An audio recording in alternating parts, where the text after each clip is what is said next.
matatawaran. Sa Second Chronica, chapter 7. Nung manalangin si Solomon, pagkatapos na may tayo ang templo, nanalangin si Solomon. Lagay mo sa Tagalog para makita nyo. Yan.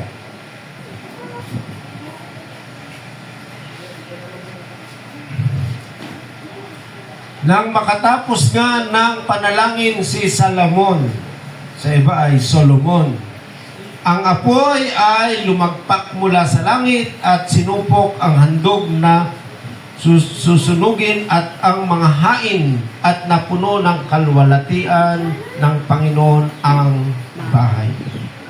Tingnan po nyo yung presence ng Panginoon. Bumababa pala ang presensya ng Panginoon. Kapag ang kalooban ng Diyos ay nasusunod, napakahalaga po niyan. Kaya nga, aanin ko po ang milyones na kapilya kung wala naman pong presence ni Lord. Kahit na po ganitong kapilya lang, pero kung mararanasan nyo namang bababa ang presensya ng Panginoon, ay matindi po yan. Sabi niya sa verse 2, tingnan sa verse 2. At ang mga sacerdote ay hindi mga pasok sa bahay ng Panginoon. Bakit? Sapagkat napuno ng kalwalatian ng Panginoon ang bahay ng Panginoon. Hindi sila makapasok. Bakit? Grabe yung Shekinah glory ng Diyos dun sa loob ng bahay ng Panginoon. At yan ay madalas na nagaganap at nangyayari sa ating panambahan. Nararanasan po natin kung paano bumaba ang glory ng Panginoon. Amen. Kaya nga po sa God with us, masasabi ko kahit wala tayong pera, pero merong kaluwalhatian ang Panginoon. Kahit na punong-puno ka pa ng milyones, kung walang kaluwalhatian ng Panginoon, nako, matatalo po sila doon. Bakit? Kasi ang kayamanan nawawala yan. Pero ang kaluwalhatian ng Panginoon, mananatili po yan. Amen. Kaya napakahalaga. Kaya nga, ang God with us Church po sa ngayon ay nagsisimula na tayo magtayo ng mga building. Kahit na maliliit pa lang yung ating pondo, pero ginagawa na po natin na magtayo. Sabi ko nga kila Pastor Lonnie, bigyan niyo pa ako ng 5 years. Tatayuan ko na kayo ng milyones na bahay sa bahay. Thank you. Bakit po? Kaya na ng Panginoon. Sabi ko nga doon sa mga pastor natin ako naghahamon. Kaya kanina naghahamon ako Sige, magbigay kayo ng lupa sa Sulana. Tatayuan ko kayo ng kapilya. Kaya pray ka na. Oo. Kaya next Sabi ko kay Pastora Grace, maghanap ka ng lupa dyan sa Claveria. Kasi mura pa ang lupa doon. At bibili tayo at tatayuan natin ang kapilya. Bakit po? Kasi ngayon, medyo okay na ang takbo ng financial po natin sa God with us Church. Unti-unti po kasi naaayos namin. Dati kasi puro tapon lang yung pera sa bawat lokal. Ngayon kasi sinentralize namin yung 30% at ang bunga po nun, puro kapilya. At siguro mga 2 years pa. Pero next year kasi bibili na ako ng lupa dun sa Santiago na tatayuan ng kapilya. At ang isa sa pinagpapasalamat ko sa Panginoon, noong araw kasi wala akong plano na magtayo ng bahay-sambahan. Wala akong plano. Alam niyo kung bakit? Mas mahalaga kasi sa akin ang kaluluwa kaysa sa bahay. Ako kasi bilang ibanghilista, mas hinahanap ko ang kaluluwa kaysa sa church building. Kaya sinasabi ko sa mga pastor natin noon, yung pera na pang beautification, soul win na lang natin. Kaya lang, hindi kasi po pwedeng ganon. Bakit? Ang problema kasi natin ngayon sa God with us, dumarami tayo. Saan natin sila dadalhin? Sabi ko, sige, yung okay naman sa akin na magrenta. Kaya lang, ang napag-aralan namin, yung nangyari sa inyo dito sa Tugigaraw. Trillion na. Ano nangyari sa inyo sa Tugigaraw? Pinayagan ko kayo magrenta dito. Inabot kayo ng halos 15 years dun sa Craddock building. At nung kinompute namin yon, milyon po ang inubos nyo. Sabi ko nga, yung pong second floor doon, yung room na pinagdadausan nyo, Saan yun? bayad na po sa inyo yun. Kaya lang kung ano yung iniakyat nyo doon, yun lang din ang ibinaba nyo. Wala kayong nakuha Wala. kahit isang bato doon. Sabi ko kay Pastor Alonet, kay Pastor Benny nung nabubuhay pa, Sir, Ulitin ba? yung pagkakamali natin ng 10 taon, huwag na natin uulitin pa ng 10 taon pa. Bakit? Kasi yung pagkakamali na yan, ako, kasalanan na yan. Pastor, hindi kasi kaya natin Hindi talaga kaya. Kasi localized nga ang ating system nung una. Hindi talaga kaya. Wala kayo naiipon. At marami tayong church. Yung 50,000, 10 years bago maipon. Pagkatapos isang piyesta lang, ubos yung 50,000. Bakit? Kasi nag-birthday si Pastor, binastos na yung naipon, ipinakain, wala nang natira. Ngayon po, wala na kayong pang-birthday. Bakit? Kasi kinukuha na po namin. Kung gusto nyo ngayon maghanda, KKB na. Okay naman. Pero titiyakin po namin kasi katulad po ng mabuhay po natin, ang mabuhay nila, meron po silang reserve fund at yun din yung aking pangarap, magkaroon ng milyones na reserve fund para po hindi lang kapilya, kundi makatulong din tayo sa pangkabuhayan sa bawat mga membro. Kasi hindi tayo papayag na darating ang araw na merong mahirap na God with us. Amen. Ang pangarap natin dapat maging mapagpala lahat ng mga kapatid sa God with us. Bakit? Kasi milyones naman po pumapasok na pera. Di gamitin natin yung mga, sayang yung mga CPA natin, sayang yung mga negosyante natin, sayang naman si Romeo. Kung hindi maturuan ng mga kapatid na maghanap buhay ng maayos. Kung kailangan ng pondo, back up pa ng pondo. Bakit? Kasi ako naniniwala sa mga susunod na panahon, meron na pong malaking pondo ang God with us Church. Amen. Amen. Sa ngayon po, ang isang sa project natin sa ngayon, yung pong pinag-aaral namin yung mga magagaling na membro natin na hindi kaya mag-aral. Meron po tayo mga binibigyan ng suporta na makapag-aral. At meron na po mga ilang sa atin na nakapagtapos na sila, ngayon nakakatulong na rin. At patuloy pa rin. Kaya, hindi nakikita ng marami ng mga membro na kaming mga pastor ay meron kaming ginagawa na hindi na kailangan pang sabihin. Kaya lang napamarites nyo ako ngayon. Kasi gusto nga namin sabihin na ito po'y simula lang. Siguro mga 2 years pa, mga kaya na natin yung mga, sabi ko kay Brother Ray. Sabi ko, Brother Ray, kung kalahating milyon pala, mas maganda. Sabi niya, ako naman, Pastor. O sige, yung susunod na project. Kasi, ang akin pong panalangin sa Panginoon, samahan niyo po ako sa prayer. Ang aking panalangin kasi, bawat taon, 3 hanggang 4 na kapilya ang itatayo po natin. Amen. Amen po.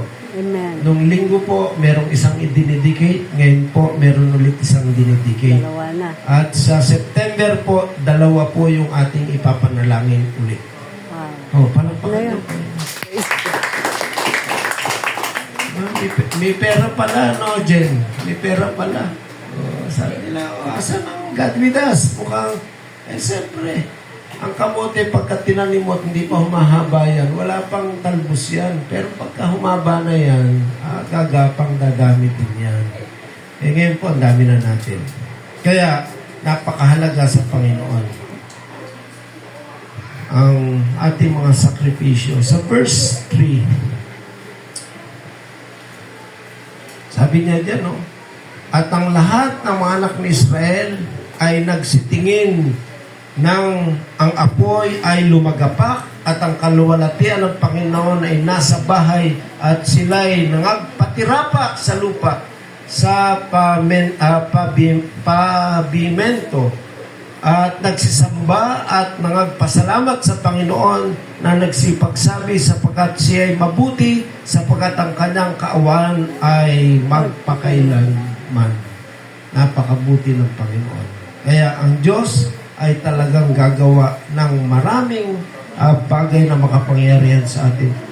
Bakit po napakahalaga ba talaga ng bahay-sambahan? Sabi ng iba.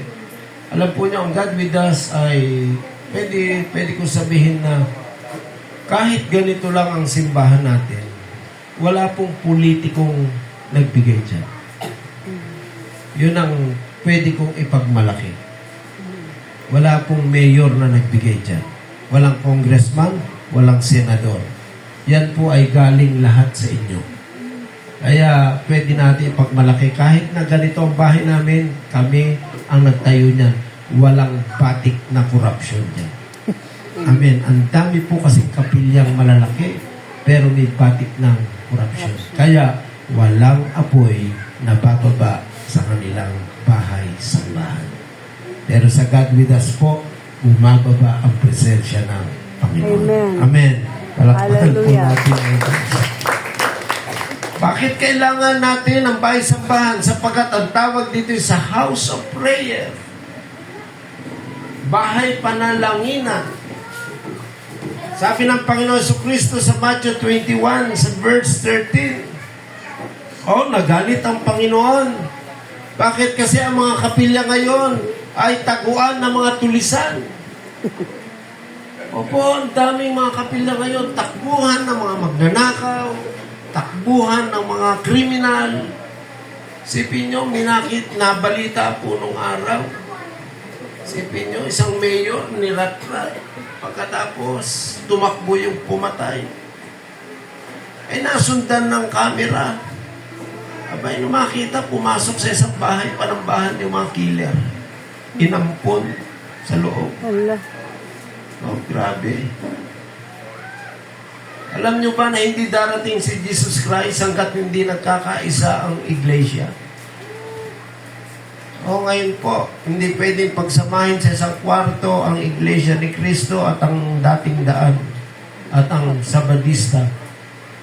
Isama mo pa ang Jehovah, magkakaroon ng World War III. Di ba dapat peace, love, ang mag-ari. Amen. Kaya pag sila po pinagsama nyo at magkakaroon ng gulo, dapat isingit nyo ang God with us para referee. Bakit? Kasi hindi tayo sumasali sa away. Amen. Ang sa atin Amen. lang is God is love. Yes. Pasakaling makakilala sila sa Panginoon. Ano sabi? At sinabi niya sa kanila, nasusulat ang aking bahay at tatawaging bahay panalanginan, datapwat ginawa ninyong yungib ng mga tulisan. Kaya po, totoo naman talaga yun. Bakit? Ang mga simbahan po ngayon, di ba, yungib ng mga tulisan? Nung panahon ni Jesus Christ, naging palengke. Oo. Ang ginawa ni Jesus Christ, kumuha ng pamalo, hindi pa pamalo. Sabi nila, grabe din pala ang Panginoong Jesus. Bakit? Kasi matapang pala siya. Bakit ba hindi siya magiging matapang? Ba't nga hindi niya itataboy? Aba, ang bahay panambahan o bahay panalanginan, ginawang palengke. Ang daming church ngayon na ganyan, nakakalungkot. Please lang sa God with us church, kahit dumating pang araw na magkaroon tayo ng malaking bahay panambahan, wag na wag niyong lalagyan ng tindahan. Ngayon po, ang daming mga church na born again. Sa taas, pag-aari ng born again. Sa taas, house of worship. Sa baba, department store. Aba, may kita na sa taas, may kita pa sa baba. Grabe. Paglabas ng tao, may bus. Pag-aari pa rin ng simbahan. Bahatid sundo, may kita. Sabi nga, ano ba yan? Ginagawa ng hanap buhay talaga ang panambahan. Pumunta kayo sa Apalit, ganun din. Grabe. Ang laking compound. Nakapaikot, puro restaurant. Nasa gitna yung kapilya. Eh, naabot sila na maghapon na fellowship. Di baling abutin na maghapon. Bakit? Ang daming restaurant dyan, kumain kayo. Kasi lahat ng restaurant, pag-aari din ng pastor. My God. Huwag niyo pong gagawin sa God with us yan, ha? Please lang po. Ang ating bahay-sambahan, plain, para po sa bahay panalangin niya. Amen. Amen. Amen. Kung gusto nyong mag-grocery, punta na lang kayo ng SM. Mamaya, paglabas nyo, punta na lang kayo ng SM. Labas na po ang God with us, no? Eh ngayon, kung mamimili kayo at gusto nyong gumastos ng marami, eh sama nyo kami ni Lonnie. Hindi naman kami magtuturo ng mahal. Hello, andyan po ba kayo? So, ano ibig sabihin? Ito pa ng bahay na ito, bahay panalanginan. Pero bakit pag prayer meeting? Walang tao. Absent yung iba. Ilan ba tayo pagka prayer meeting? Minsan, isang bilog lang. Hey, wag po. Tayo lang, naiwan na namin. Kaso, gawin natin prayer. Sabi ko nga, ngayon, malapit-lapit na kay Attorney Wax itong bahay-sambahan. Ako, dalin mo Wax lahat ng kapitbahay at barkada mo. Magkaroon ng prayer meeting dito.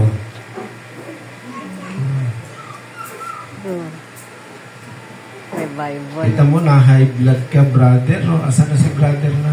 Ayun. Money. Yan, 200. 50. 250 of 250 over over 150. Tinakbo ka sa hospital. Ano? Grabe. Nung ako po magpa-BP, nagulat yung doktor sa akin. Inulit-ulit yung BP ko. Taas din.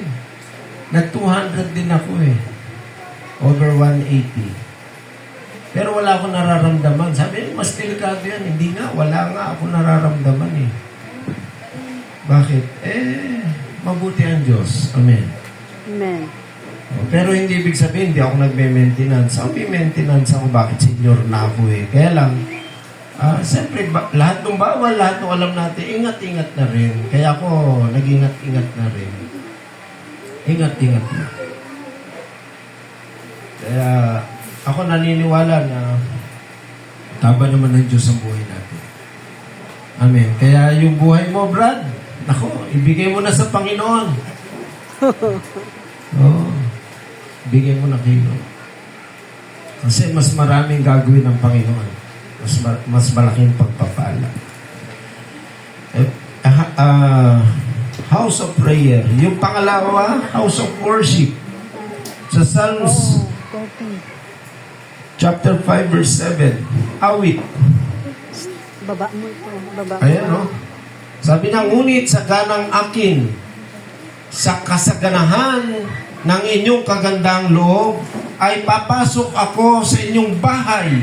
Sa takot sa inyo ay sasamba ako sa dako ng inyong banal na templo. May, ang bahay pala ng Panginoon, hindi lang panalanginan, kung hindi pagsamba. Doon tayo sasamba. Eh, sabi nila, paano ba sumamba sa Panginoon? Minsan sabi nila, Pastor, okay ba na may choir tayo? Okay naman may choir. Ako gusto ko din naman talaga may choir. May tagakanta. Kaya lang pagka may choir kasi tayo at ang audience natin o mga membro, hindi na sila mananambahan sa Panginoon. Kasi may mga simbahan, ang umaawit lang yung mga awit. Pero yung mga tao, patatayuin lang sila. Pagkatapos, pauupuin lang sila. May aawit para sa kanila, magbibigay na ng mensahe ang pastor. Pagkatapos nun, wala talagang panambahang nangyayari. Kaya sinasabi nila sa God with us, ang ingay nyo, yun kasi yung Worship. preparation ng worship na maraming hindi nakakaunawa na napakahalaga talaga na ang pagsamba sa Panginoon, kinakailangan merong pag-iingay. Eh sabi sa Amos maingay ang inyong pagsamba sa akin, ayoko niyan, sabi ng Panginoon. Paano nga ayaw ng Panginoon ng maingay na pananambahan? Hindi naman talaga tapat ang puso nila sa paglilingkod sa Panginoon. Ano ba sabi ng 150 verse 1 ng Salmo? Tingnan niyo yung talata na yan.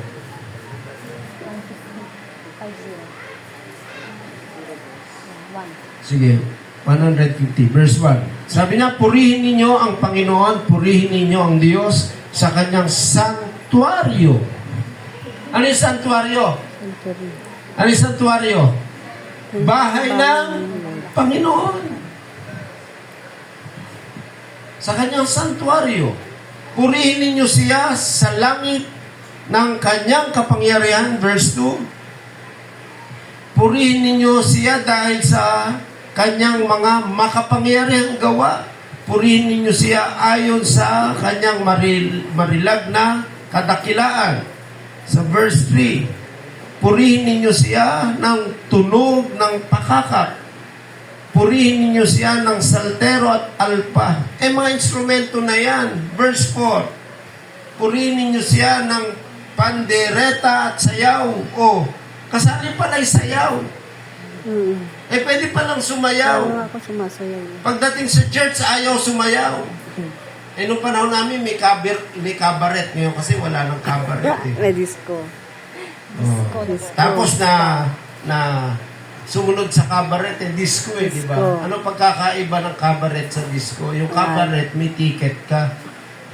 Kasi bibili ka ng ticket Isang ticket mo, isang sayaw yun. Kaya yung mga farmers noon, pagka nakaharvest na sila ng kanilang mga palay at mais at may kita na naitago sa kanila asawa, pupunta na yan sa cabaret. Pag bumili yan ng ticket, pagkahaba-haba. Bakit? Umpisa na alas 7, matatapos na alas 7 ng umaga yung sayaw. Sasayaw. Sasayaw lang naman sa mundo, kaya mong sumayaw. Sa disco, kaya mong sumayaw.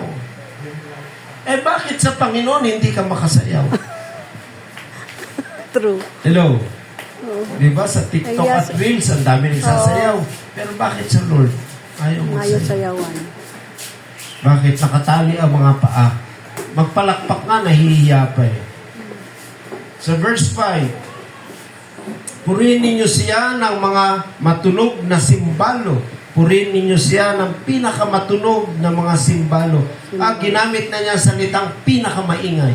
Sa verse 6, purihin ang bawat bagay na may hininga. Sino po ang walang hininga dito? Sino po walang hininga? Sino po may hininga? Taas ang kamay. Amen. Amen. So, purihin ninyo ang Panginoon. Lahat daw po ng may buhay, purihin ang Panginoon. Saan natin siya pupurihin? Doon sa kanyang sanctuaryo. Sa panahon natin ngayon, saan siya dapat purihin? Sa bahay ng Panginoon. Sabi nila, itong bahay na ito, hindi naman nakatira si Jesus dito. Hindi naman talaga. Bakit? Kasi ang tunay na simbolo ng bahay, tayo na kasi yung tirahan ng banal na Espiritu. Tayo na talaga. Pero dahil sa merong lugar kung saan dapat itaas, itanghal at purihin at manalangin para sa Panginoon, ang kalwalatian ng Diyos bumababa. Yan. Amen. Kaya nga ang nagpupuri sa Panginoon ay matindi. So ang bahay ng Diyos, dalahan ng alay. Malakias chapter 3. Sabi nila, Pastor, yung Malakias na yan, lumang tipan yan, bagong tipan tayo ngayon. Sige, pag-aralan natin Malakias. Verse 1, nilagay mo. Verse 1. Ang Malakias ba talaga ay lumang tipan? Ako magtatanong sasagutin nyo lang. Narito aking sinusugo ang aking sugo, at siya ay maghahanda ng daan sa harap ko, at ang Panginoon na inyong hinahanap ay biglang paroroon sa kanyang templo, at ang sugo ng tipan na inyong kinaliligayahan, narito siya ay dumarating, sabi ng Panginoon ng mga hukbo. Tanong, yang sinugo ng Panginoon na maghahanda ng daan ng Panginoon, sino yan? Sino yan? Yan po ay propesiya kay John. Juan Bautista. John the Baptist. Now, ibig sabihin na Malakias chapter 3 ay Oh, nakapropesiya sa panahon ng ating Panginoon Jesucristo. Bakit? Kasi tinutukoy dyan na maghahanda ng daraanan ng ating Panginoon. Wala pa kung hindi si Juan Bautista. Kaya nga nung dumating si Juan Bautista, sinabi ang talata na yan na siya ay maghahanda ng daraanan ng Panginoon. Sa verse 2, ngunit sino ang makatatahan sa araw ng kanyang pagparito? Sino tinutukoy na darating? Ang Panginoon pa rin. At sino ang tatayo pagka siya'y pakikita? Sapagkat siya'y parang apoy na mangdadalisay at parang sabon ng mga tagapagpaputi. Sipin nyo, noong panahon pa lang na hindi pa usong safeguard, ginamit na ng Panginoon ang propesiya na merong sabon na magpapaputi. Ang galing ng Chinese. Naka-invento ng sabon ay naging hanap buhay. Kaya nga kung gusto nyo daw ng negosyo at gusto nyo makahanap ng maiimbento, ang Biblia basahin nyo. Bakit? Ang daming mga hindi pa na-reveal dito na mga mangyayari sa mundo na kung mauunahan nyo, pwede kayo maging inventor. Diba yun yung sabi ko sa O hindi ba sabi ng magandang Panginoon? business, O, kung ikaw ang sa panahon na yon, sabi niya, ay tatatakan kayo Sinabi ko kay Marian. nang bilang ay 666, hindi ka makakabili at hindi ka pwedeng bumili. O hindi ka pwedeng magbenta. O, sabi ng ibang mga Bible scholars, yan yung panahon ng Antichrist. Sa panahon na yon, hindi ka na makakabili. Bakit? Cashless na yan. Ngayon, nasusubukan ba natin? Totoo ba talaga? Na meron tatak, pwede kang bumili. Na meron tatak na hindi ka makakabili. Meron po. Kaya lang, wala pa sa atin. Nasaan? Nasa card. Diba?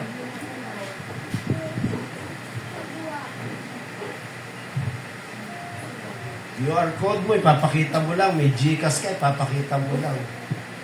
Makakabayad ka na.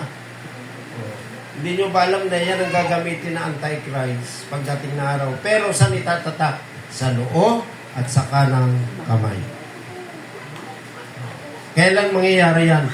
Malapit na po.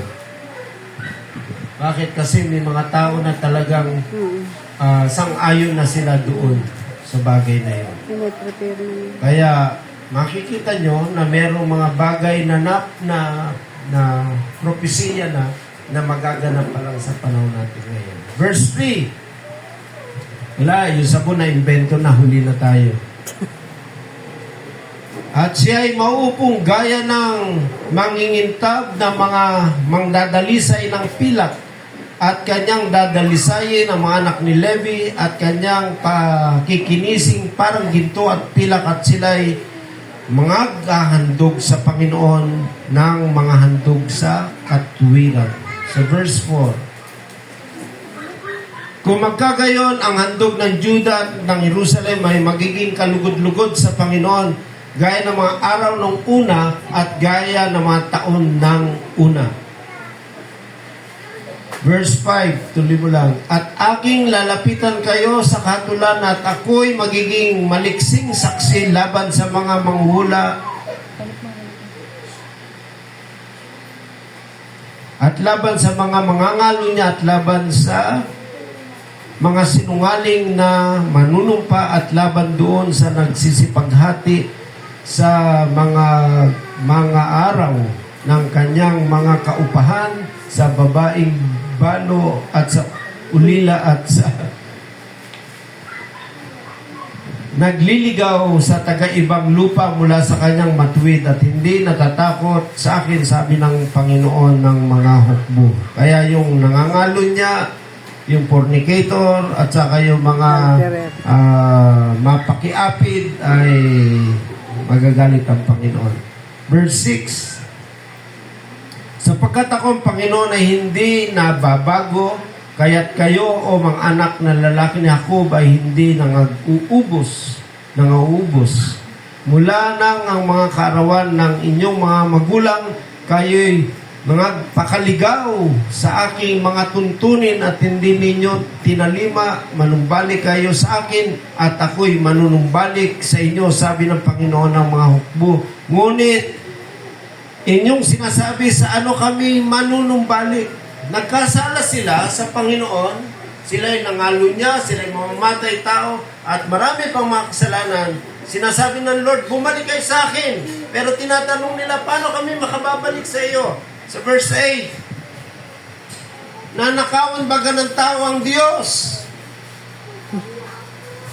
Gayun may ninanakawan ninyo ko, ngunit inyong sinasabi, sa ano ka namin ninanakawan? Sa mga ika-10 bahagi at sa mga handog. Ay nauwi sa pagbibigay. Pagdating sa verse 9 and verse 10, verse 9, kayo'y magsumpa ng sumpa sapagkat inyo akong ninanakawan sa makatuwid bagay nitong buong bansa. Verse 10, dalhin ninyo. Ito po'y utos. Sabi nila, ang tithes daw is giving. Hindi giving ang tithes. Hindi mo sa'yo yun. Bakit? Ang tithing, pinadadala. Pag hindi nyo yan dinala, ang mananagot ka sa Panginoon. Ang handog, pinadadala ng Panginoon. Ano ibig sabihin? Pag-aari kasi ng Diyos yan. Eh sabi nila, ang tithes kasi sa lumang tipan lang yan. Sa batas lang ni Moises yan. Hindi po. Wala pa si Moises. Wala pa ang batas ni Moises. Meron ng ikapo. Si Abraham po'y nag-ikapo. Ano nangyari kay Abraham? Blines siya ng Diyos. Amen. Amen. Yung bang ikapo, nagpahirap kay Abraham? Hindi. Si Isaac ba nag-ikapo din. Wala pang law dyan. Si Jacob din nag-ikapo. Wala pa rin pong law dyan. Nung dumating si Moises, yung ginagawa ng kanyang mga magulang, sinunod na lang niya. Practice na nila yon. Ngayon, batas man yan o hindi, kung ikaw talaga ay maglilingkod sa Panginoon, maglalaan ka. Now, sabi nila, hindi pastor ang tamang pagbibigay sa Panginoon ngayon, Romans chapter 12, verse 1, yan talaga ang tamang pagbibigay. Ay, tingnan natin ang Romans chapter 12. Yan daw tamang pagsamba. Kaya nga mga kapatid, pinamamanhik ko sa inyo, alang-alang sa mga kahabagan ng Diyos, na inyong iharap ang inyong mga katawan na isang haing buhay. Now, mabigat ang hamon dito ng Panginoon. Ano yon? Katawan. Kumpleto ka. Buong pagkatao mo, ihandog mo sa Panginoon. Ay, hindi mo kaya, kapatid. Bakit? Yung nga lang 10% nakita mo, hindi mo may bigay, buong katawan mo pa.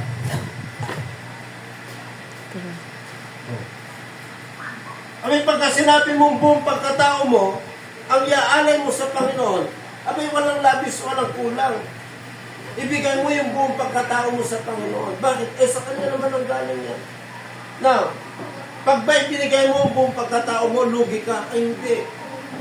Bakit? Lalo kang i-bless ng Panginoon. Pero subukan nyo lang na ipagkait sa Panginoon yung nararapat. Kaya may mga problemang dumarating sa buhay natin.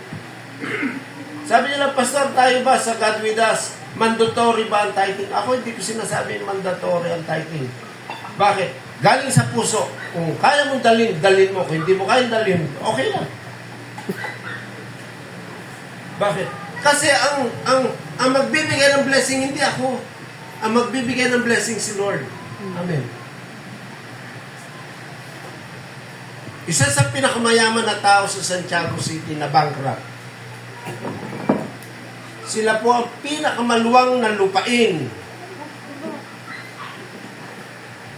Hindi lang sa Santiago. Pag pumasok kayo ng boundary ng Vizcaya at ng Isabela, may mapapasa kayo sa bundok, thy will be done. Sino nakakabasa nun? Sikat na sikat yung bundok na yun. Thy will be done, sabi niya. Yung buong bundok na yun, pag-aari nila yun. Sa Santiago, yung tinayuan ng Robinson, pag-aari nila yun. Meron na bankrupt. Ano ibig sabihin ng bankrupt? Naghihirap sila.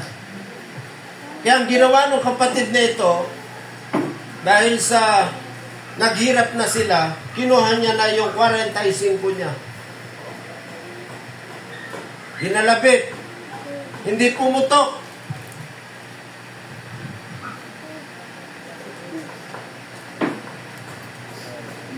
Inulit-ulit. Pangalawang kalabit. Hindi ulit pumutok. Sabi niya, gusto ko na magpakamatay. Bakit? Bankrupt na ang buhay ko. Aba, nagtinig ang Panginoon sa kanya, meron akong ipagagawa sa iyo.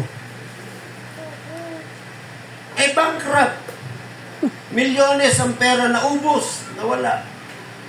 Sila ang pinakamayaman na tao sa Santiago. Ang hirap. Yung natitirang lupa nila, ang aking project, sabi niya, gusto kong magkaroon ng subdivision, pero hindi po pwede. Wala nang pera. Kaya ang una niyang hakbang na ginawa, meron akong subdivision, kailangan ko ng pastor mag-pray para i-bless yung subdivision itatayo ko na walang puhunan. Yung pastor na nag-pray, sabi niya, yung isang lote dyan para sa church. Di nagkaroon ng bahay-sambahan. Ba? Umusbong. Gumanda. Sold out yung subdivision. Wala pa lisensya, sold out na. Bakit? Kasi una siya nag-alay para sa Panginoon. Sumunod. Nagplano ulit na magtayo ng isang subdivision ulit. Sa amin, sa Batal na.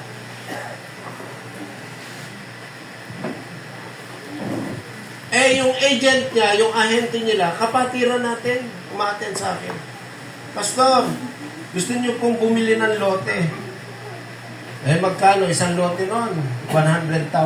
Isang lote. 100 square meters, 100,000.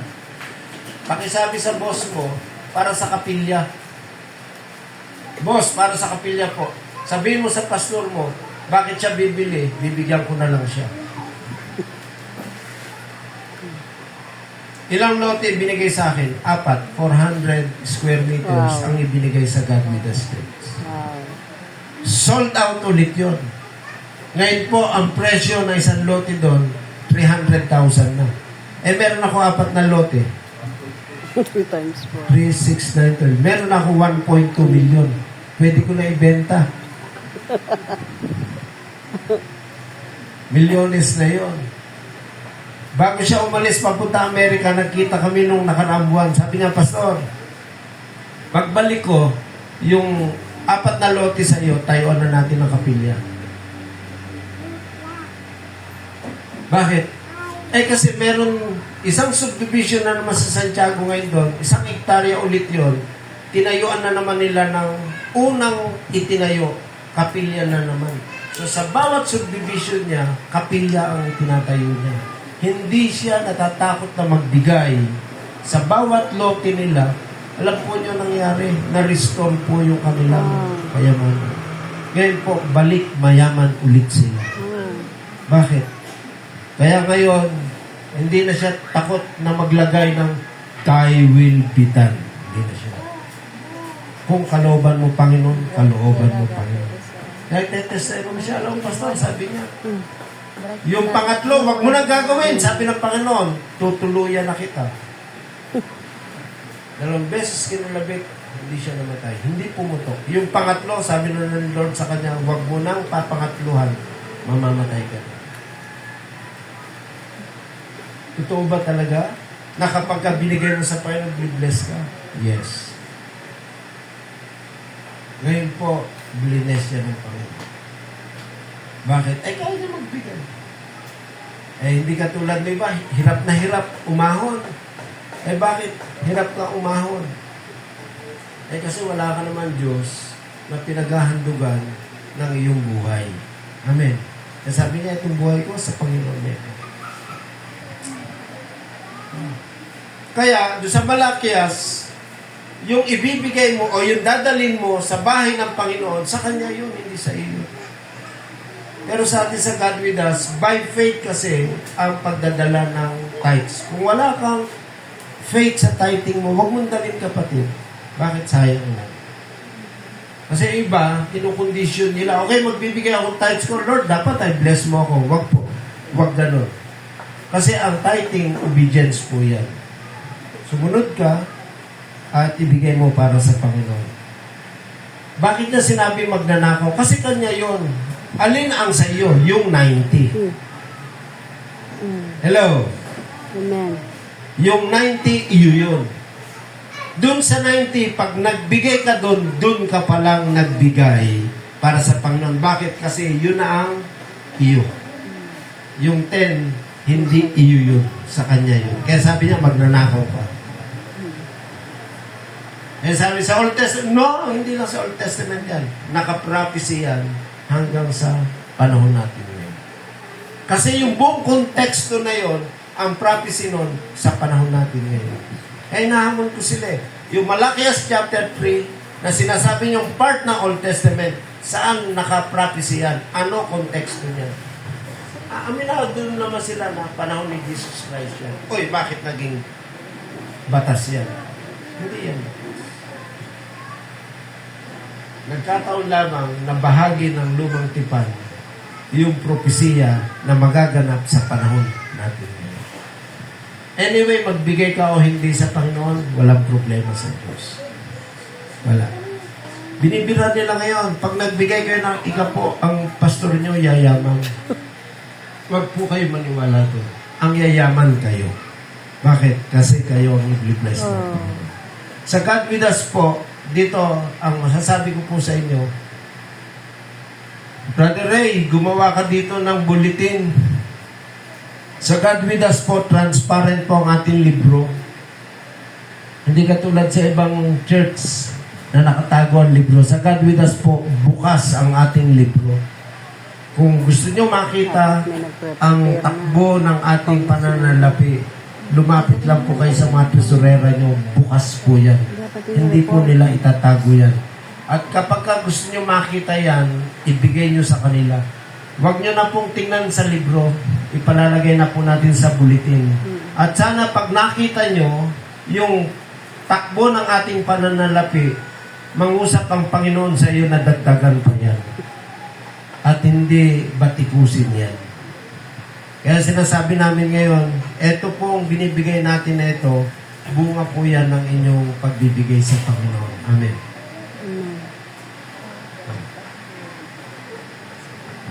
Sa September, meron po tayong church na lalagyan ko naman ng tiles. 800 pieces na tiles ang aking bibilin para doon sa church na yun. Pastor, ang laki ng church natin na yun na 800 pieces eh. No? May mga simbahan na po kasi tayo malalaki. By December and January, yung sa inyo sa Mabuhay, ang palalakihin na po namin kasi marami ng tao, hindi na po sila kasya. Kaya simbahan sa loob na simbahan kasi maglalagay ng kolong, Brother Ray, taas may balcony, yun yung plano. Pero milyon na po kasi ang halaga ng church. Kaya naniniwala ako na kaya ng Diyos ibigay natin. Amen. Ito po sa inyo, simula lang ito. So, after 5 years, palitan natin. Mas malaki. Kung dumating na si Jesus Christ next year, di wala. Di, sa langit na lang tayo magkita-kita lahat. Iwanan na lang natin ito sa kapatid ni Pastor Loni. Pero hindi papayag yun. Siyempre, dapat ang kapatid niya dapat kasama lahat sa heaven. Amen. Okay, papayag na maiiwan ha. Dapat lahat tayo sama-sama sa heaven. Amen. Kaya ang pagbibigay sa Panginoon, kaya ang bahay, panalanginan, ang bahay ay pagsamba, ang bahay ay pagpupuri, ang bahay ay pagdadala ng handog para sa Panginoon. Handa na po ba na tayo po'y ihandog itong bahay na ito para sa Panginoon. Tumayo po kayo lahat.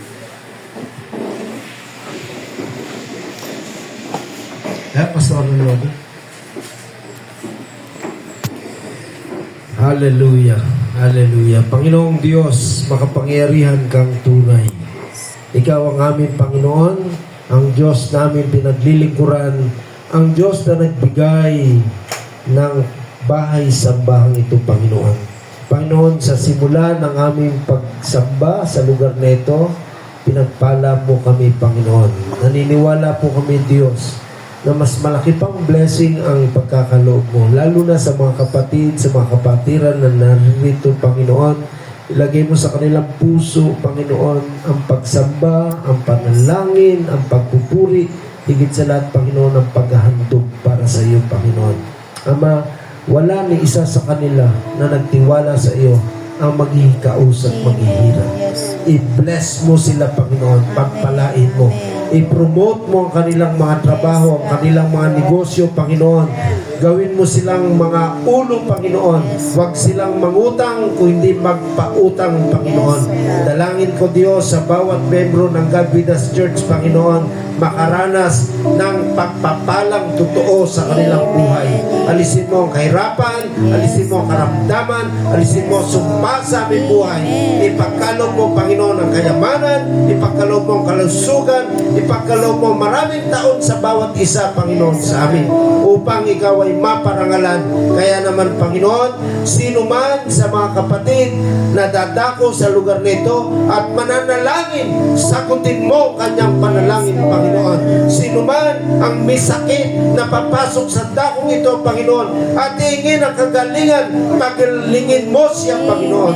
Sino man, Panginoon, ang may bigatin sa kanyang buhay na pupunta sa lugar na ito, mananalangin at sasamba at maghahandog sa iyo, Panginoon, palakasin mo at palayain mo, Panginoon. Bawat isa sa mga kapatid na narito, Panginoon, ay kasihan mo at puspusin mo ng Espiritong Banal. Sa oras na ito, Ama, amin pong inihandog ang bahay-samba na ito, Panginoon, na kasihan mo ng iyong banal na Espiritu sa pangalan ni Jesucristo. Amen. Amen. Amen. MC.